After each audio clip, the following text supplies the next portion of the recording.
India does not introduce itself gently.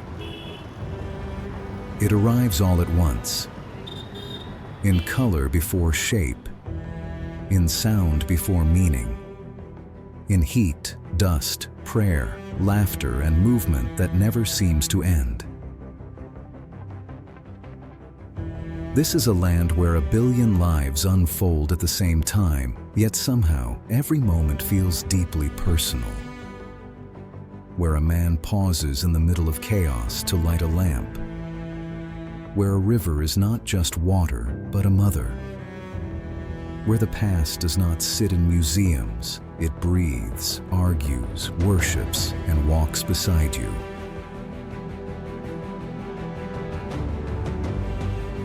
India is not a country you simply visit. It is a place that tests your patience, softens your certainty, and quietly asks a question most places never dare to ask. Who are you? When nothing here adjusts to you.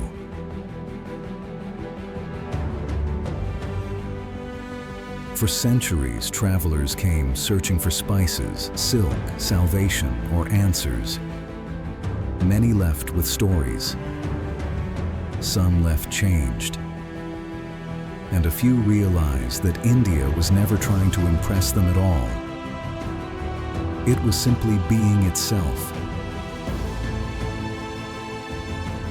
In this film, we won't try to explain India, because India resists explanation. Instead, we will move through it slowly. From sacred rivers to crowded streets,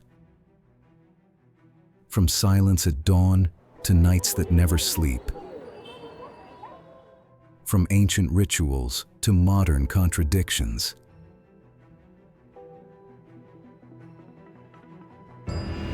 This is a journey through a land of extremes. Not to capture everything, but to feel something true.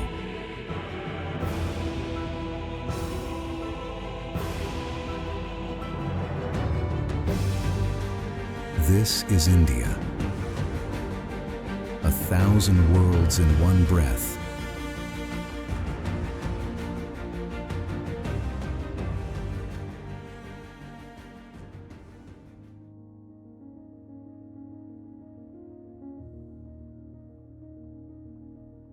Before India wakes, it is already awake. As the first light touches the Ganges, men and women step into the river with quiet certainty, hands folded, eyes closed, lips whispering names older than memory. Here, the river is not scenery, it is alive. The Ganges carries ashes, prayers, flowers, and the weight of belief from millions of lives. For Hindus, to touch its water is to touch purification itself. To bathe not only the body, but the soul. Along the Ghats, fire burns without interruption. Funeral pyres crackle as families stand close, not in fear, but in acceptance. In India, death is not hidden. It is acknowledged, honored, and folded into daily life. A few steps away, children laugh. Tea vendors boil milk. Monkeys leap between rooftops. Life and death do not take turns here. They coexist.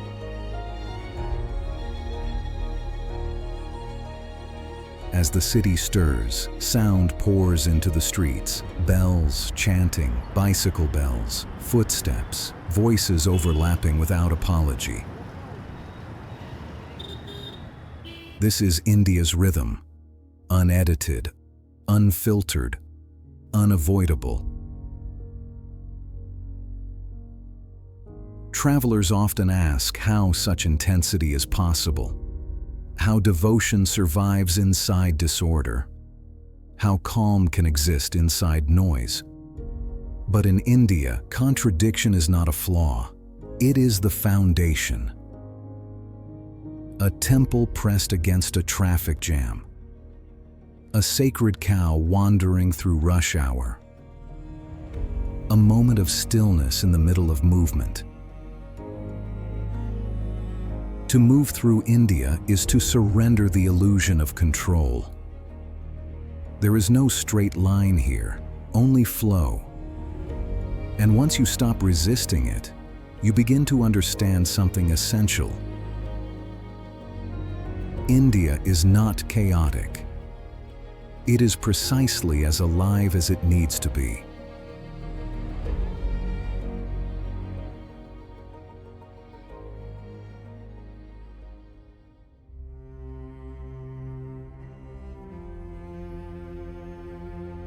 India is vast, not just in size, but in memory. Every landscape here remembers something. In Rajasthan, forts rise from the desert like stone witnesses, their walls etched with battles, alliances, and silence. Kings once ruled from these heights, yet below them, villages still wake to the same sun. Still draw water the same way. Still measure time by heat and shadow.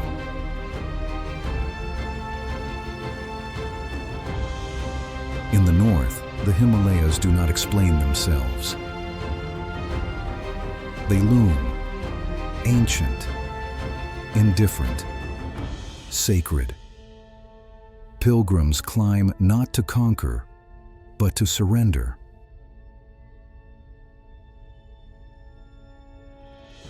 In the south, backwaters drift slowly past coconut palms, where time stretches, softens, and forgets to hurry.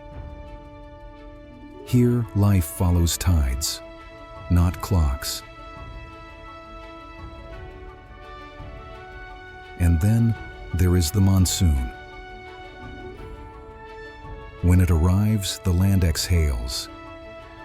Dust becomes earth again. Rivers swell.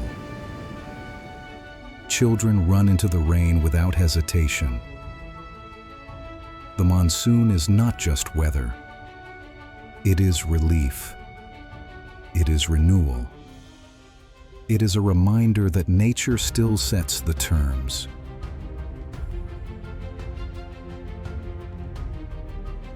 India's landscapes do not exist for admiration alone.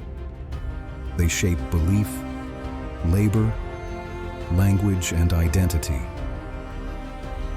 This land has held empires, migrations, famines, revolutions. It has been divided, renamed, and reimagined. Yet it endures, absorbing every chapter, never erasing the last.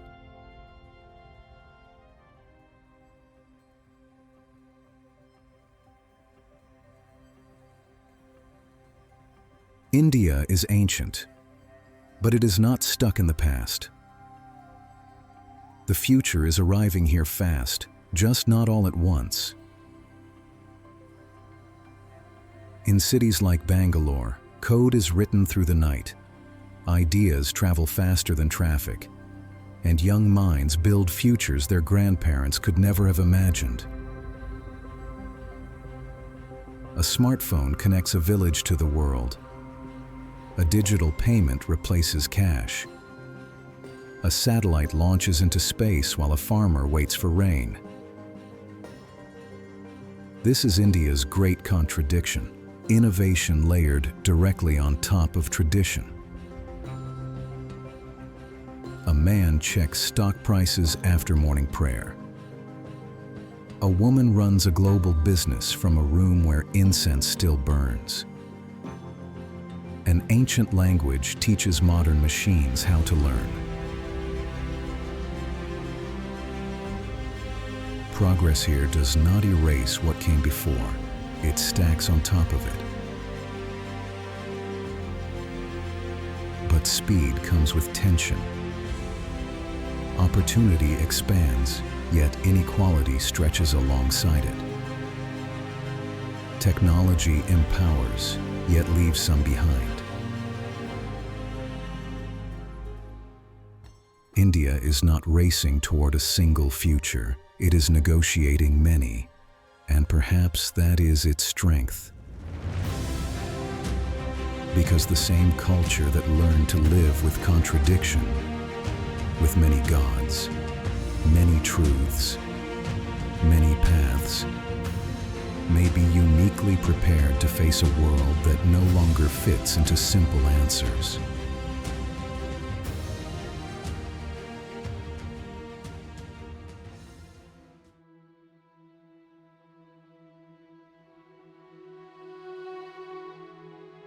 For all its noise, India is also a place of deep stillness. You just have to know where and when to listen.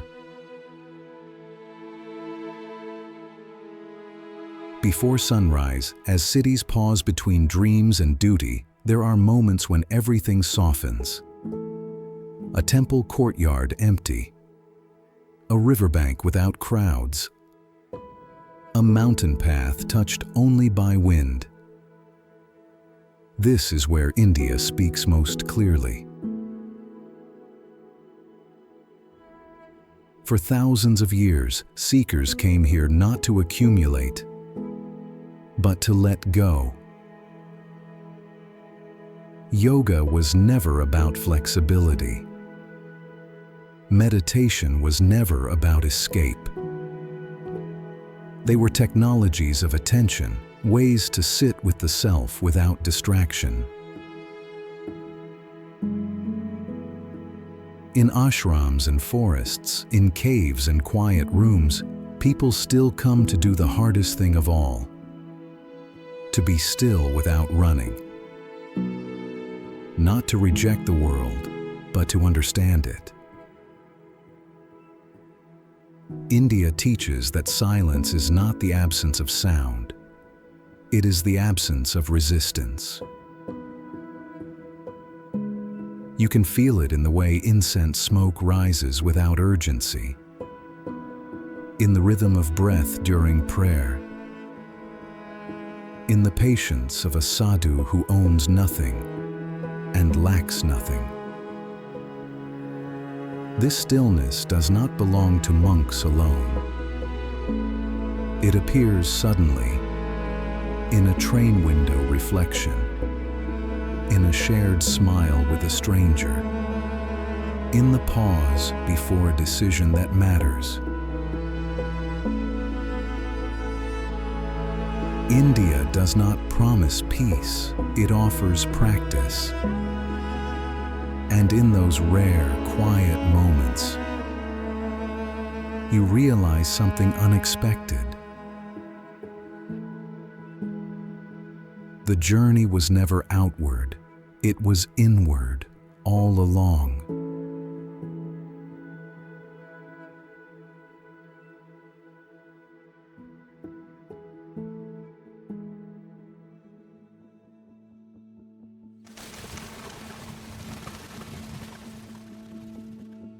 India does not end when the film does. It stays. In the way you listen more carefully, in the way silence feels less empty, in the way the world seems wider than before. This journey was never about seeing everything.